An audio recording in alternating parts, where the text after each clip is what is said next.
Bonjour, voici la suite du corps conscience, le volet 2. Je vais répondre en fait pour ce volet 2 à une question qui m'a été posée suite à la première vidéo. Je lis donc la question. Est-ce qu'on mêle l'ego et le mental? Quel lien ont-ils ou est-ce une seule chose?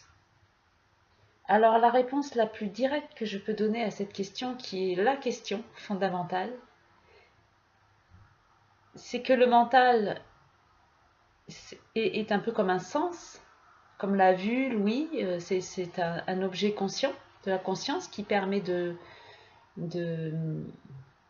donner forme par le biais de la conscience à une vie sensorielle. Donc par la pensée, c'est la conscience sur le plan invisible en fait, les émotions et la pensée. Et puis sur le plan visible, c'est tout ce que les sens sensoriels produisent avec l'aide du cerveau, évidemment, en captant les vibrations lumineuses par l'œil, l'ouïe, le toucher, etc. Le cerveau retraduit ça en images par la mémoire et les scientifiques vous expliqueront beaucoup mieux que moi. Il y a plein de conférences sur ce sujet, c'est passionnant. L'ego n'existe pas. L'ego, c'est une croyance. C'est la croyance. Ça n'existe pas. L'ego, en fait, c'est la croyance que les pensées forment un personnage. Comme s'il y avait, parce qu'il y a des pensées, il y a un jeu qui produit ces pensées. Et c'est ce qu'on appelle l'ego. Donc il y a une identification au corps, aux pensées, aux émotions. Et cette identification, on l'appelle l'ego, et après on dit je. Alors, je ressens ceci, j'ai froid. Le jeu est en fait un résumé de tout ce qui est vécu par la conscience selon ce mode vivant, voilà, qui est multiple. La conscience, elle est infinie, par sa diversité, son champ infini dans le temps et l'espace, euh, qui est créé illusoirement pour se donner cette illusion de vie, montre à quel point elle est multiple et elle porte son attention dans tous les sens. Et en fait, on nous demande dès notre enfance à être quelqu'un. Et dès le départ, on nous dit, on nous donne un prénom au corps, il y a un visuel corporel, on met un prénom dessus, et puis on va commencer à avoir des descriptions de soi par les adultes, les gens qui sont autour de nous, qui vont nous dire t'es comme ci, t'es comme ça, t'es jolie, t'es intelligente, t'aimes sauter, t'es calme, t'es obéissante, tu l'es pas, t'es courageuse, t'es lâche. On va nous donner des tas de définitions et on nous dit que le plus important c'est de devenir quelqu'un, et donc on cherche à construire, mais vraiment d'une manière virtuelle, un personnage que l'on va appeler ego, parce que c'est l'ordre qui nous est donné et parce que c'est le modèle que nous avons par l'erreur des autres. Et moi, je me souviens enfant que je m'obligeais à me demander quel genre de personnage j'allais être, et puis je regardais les autres et je me disais ça, bon ça, c'est pris par telle personne de la famille, donc je vais plutôt essayer autre chose, et je me suis forgé un personnage en fonction des miroirs que me donnaient les autres. C'est les autres qui font miroir et qui créent le personnage auquel on finit par croire. Et on nous détermine tellement comme je que ça devient un tel conditionnement, que ça devient une vérité, qu'il n'y a plus que ça qui compte. Et on finit par focaliser sur ce qu'on pense, nos opinions, nos avis, ce que j'aime pas. On a une focalisation là-dessus qui devient tellement obsédante qu'on en oublie que le vivant, c'est juste la matière. C'est juste le vivant à travers les cellules de l'univers qui sont dans un vide à 99,99%.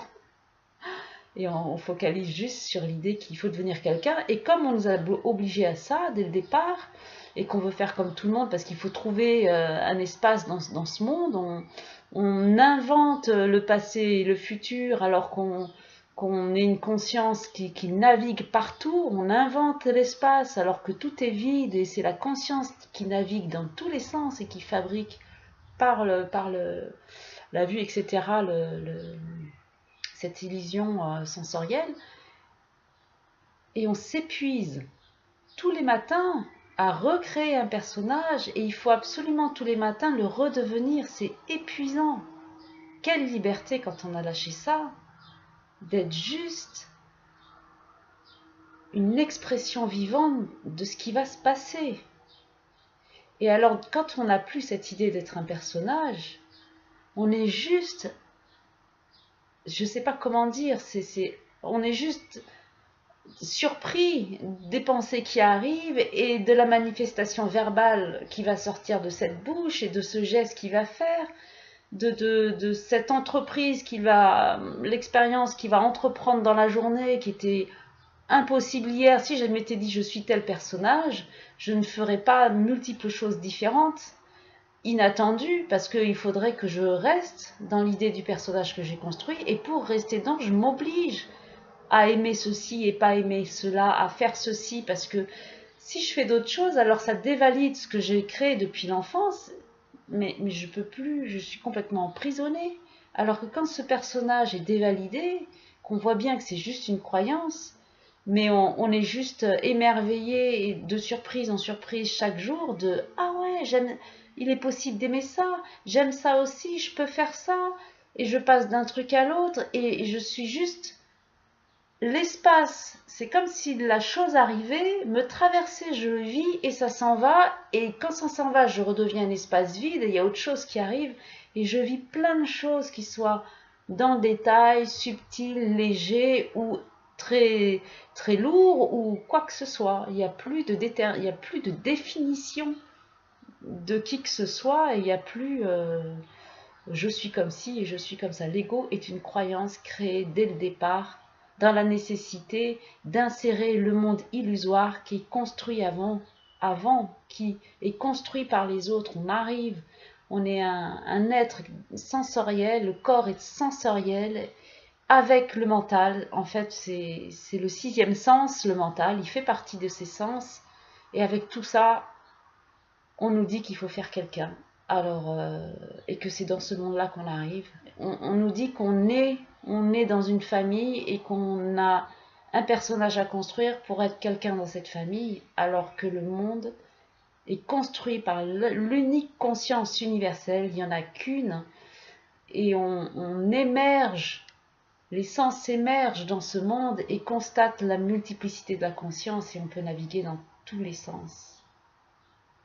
J'espère avoir répondu à ta question et n'hésitez pas à en poser d'autres, c'est avec plaisir que j'y réponds. Je vous souhaite une bonne journée et à très bientôt.